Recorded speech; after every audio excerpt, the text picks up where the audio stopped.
I wanted to get into fight strategy right away, but this took such a different turn today compared to the tone that we've seen in most of the promotion for this fight that I will start with simply asking you your reaction to what you've seen out of your two fighters here in the course of the past 45 minutes. Jay? It's appalling. It's horrible. No, I'm kidding. It's fight week.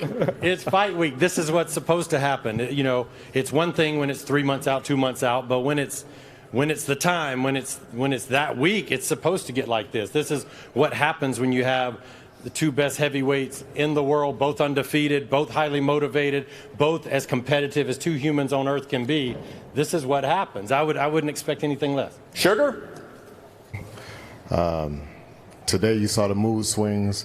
You saw all the hard work that these fighters have been putting into their training camps. You just saw a little glimpse of it on the stage here. The emotions are going up, emotions are going down. Emotions are going up, they're going back down. This is what big-time boxing is. These two guys are professional, but they still have their emotions. They still have their, the chip on their shoulder. They both want that win. Both of these fighters are just, expressing themselves like they should. Sugar, you're one of the biggest variables in this entire lead up to this fight because the news of Ben Davison being out, still a great relationship. It has been proven, your former trainer with you. But here we go. Nearly a decade ago, you came over stateside and you spent time in Detroit at the famed Kronk with the late, great Emanuel Stewart, Sugar's uncle. And you formed a bond also with your cousin Andy Lee, who will be working the corner with Sugar Hill. Why the return to Kronk? Because like I said many, many times in the build-up to this fight, what I did last time clearly wasn't good enough. So we had to change it up, and we're going to look for the knockout. And who better or what better club to go to than Kronk? What do you feel like you delivered over the course of the last 8 weeks to Tyson, Sugar? I feel like I delivered everything that he asked for. He wanted to be better technical. He wanted to be more aggressive. He wanted to be a big, tall, dominant heavyweight. What was your reaction to the fact that this camp went in a different direction? It surprised me because I think the world of Ben.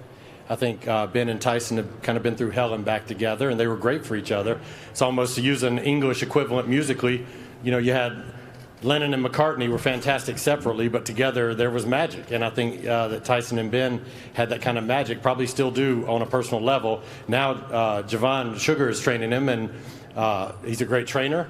So I expect the very best Tyson Fury. And that's what we're ready for, is the best Tyson Fury, because when Deontay wins this fight, I want Deontay to get the full credit for beating Fury at his absolute best. I don't want there to be any talk. I want both guys at their best, and I think that's what we got.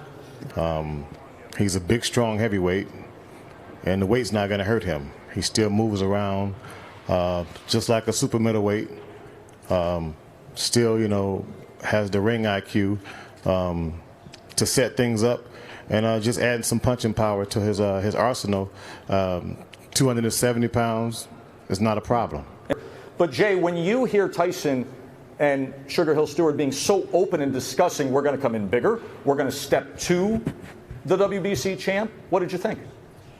I mean, whatever they do is what they do, and I think that if Tyson comes forward like he says he's going to, it's going to be lead to opportunities for Deontay, because we don't worry about weight regardless. With Deontay, we don't even use the scale at the gym. What he weighs is what he weighs. As long as he's training hard and eating well, which he's doing those things, what he weighs, he weighs. He's a freak of nature, and so what the other guy does is not that much of a concern from a strategy point, because Deontay's always the lighter guy. I mean, in all these 40-plus fights, he's probably been outweighed in all but 4 of them or so. So it's normal. He's fought guys 100-plus pounds heavier. It's never been an issue. In fact, it's usually advantageous. What do you think you're going to weigh on Friday? What do you think you'll be on the scale on?